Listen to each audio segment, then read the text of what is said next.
হৃদয়বন্দি তুমি গল্পের ৩ নাম্বার ভিডিওতে স্বাগতম সবাইকে। চলো শুরু করি।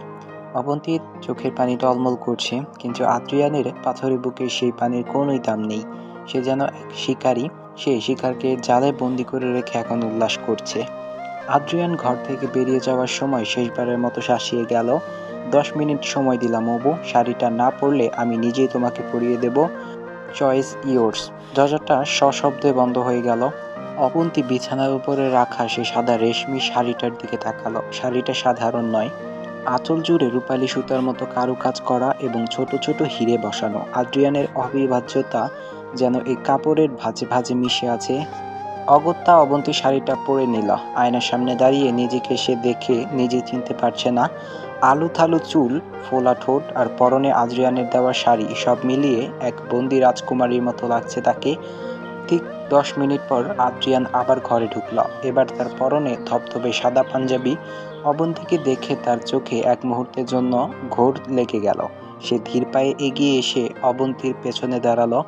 আয়নার প্রতিবিম্বে দুজনের চোখাচোখি হলো। তোমাকে দেখার পর মনে হচ্ছে আমার 7 বছরের নির্বাসন সার্থক, আদ্রিয়ান নিচু স্বরে বলল। সে আলতো করে অবন্তীর খোলা কাঁধে নিজের ঠোঁট বুলিয়ে দিল।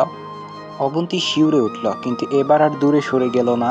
সে বুঝে গেছে এই প্রবল ঝড়ের সামনে তাকে মাথা নত করা ছাড়া আর কোনো উপায় নেই। আদ্রিয়ান তার হাত ধরে নিচে নিয়ে এলো। নিচে তখন থমথমে পরিবেশ।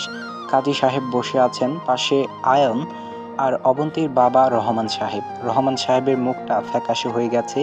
নিজের মেয়েকে আদ্রিয়ানের পাশে এভাবে দেখে তিনি পাথর হয়ে গেছেন। কাজী শুরু করলেন। আদ্রিয়ানের গম্ভীর স্বর ড্রয়িং রুমের নিস্তব্ধতা ভাঙিয়ে দিল। কাজী সাহেব বিয়ের পয়েন্ট পড়া শুরু করলেন। দেনমোহর ধার্য করা হয়েছে 10 কোটি টাকা। আদ্রিয়ান যেন বুঝিয়ে দিচ্ছে অবন্তীর প্রতিটা নিঃশ্বাসের দাম সে চুকিয়ে দিতে রাজি। বলুন অবন্তী রহমান, আপনি কি আদ্রিয়ান শাহরিয়ারকে স্বামী হিসেবে কবুল করে নিচ্ছেন? অবন্তী চুপ, তার ঠোঁট কাঁপছে। সে একবার তার বাবার দিকে তাকালো।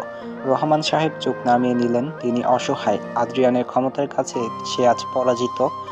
আদ্রিয়ান অবন্তীর হাতের আঙুলগুলো নিজের মুঠোয় নিয়ে নিল, এমনভাবে চাপ দিল যে অবন্তী ব্যথায় কুঁকড়ে উঠল। এটা শুধু স্পর্শ নয়, একটা নিঃশব্দ হুমকি। বলো অবু, আমার ধৈর্যের পরীক্ষা নিও না। আদ্রিয়ান তার কানে ফিস ফিস করে বলল কথাটা।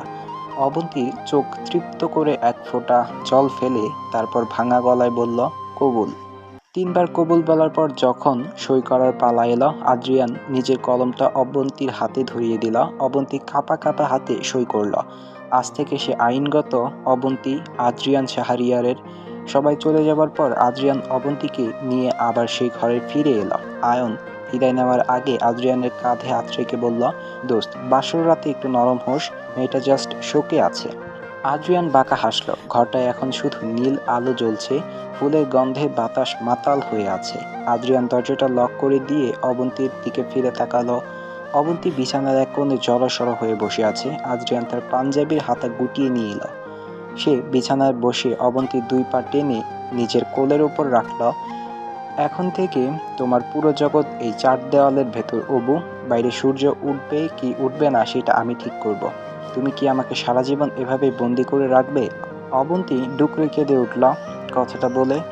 আদ্রিয়ান তার চোখের জল ঠোঁট দিয়ে শুষে নিল। বন্দি নয় সুইটহার্ট, আরাধনা করব। তুমি আমার সেই নেশা, যেখান থেকে আমি মুক্তি পেতে চাই না। বলেই আদ্রিয়ান অবন্তীকে বিছানায় শুইয়ে দিল। তার ভারী দেহটা অবন্তীর উপর চেপে বসতেই অবন্তী অনুভব করল আদ্রিয়ান শুধু তার শরীর নয়, তার আত্মাটাকেও দখল করে নিতে চায়।